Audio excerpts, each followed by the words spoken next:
Hi friends, എല്ലാ കൂട്ടുകാർക്കും നമ്മുടെ ചാനലിലേക്ക് വീണ്ടും സ്വാഗതം. നമുക്കിന്ന് കക്കയിറച്ചി കിട്ടിയിട്ടുണ്ട്. ഇവിടെ മക്കൾക്ക് ഭയങ്കര ഇഷ്ടമാണ് കക്കയിറച്ചി.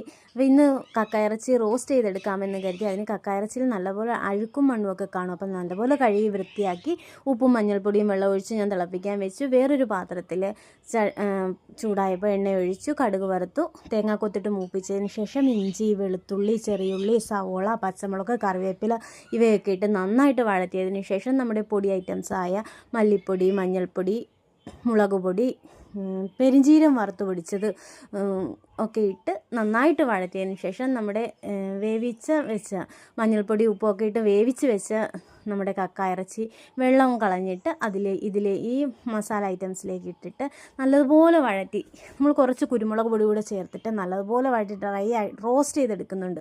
അപ്പം നല്ല ടേസ്റ്റി ആയിട്ടുള്ള, ഭയങ്കര ഇഷ്ടമാണ് മക്കൾക്ക്. നമ്മുടെ കക്കയിറച്ചി ഇവിടെ റെഡി ആയിട്ടുണ്ട്. അപ്പം നമ്മുടെ ഈ ചാനൽ ഇഷ്ടപ്പെടുകയാണെങ്കിൽ സപ്പോർട്ട് ചെയ്യണം. വീണ്ടും വേറൊരു വീഡിയോ ആയിട്ട് വരാം. ബൈ.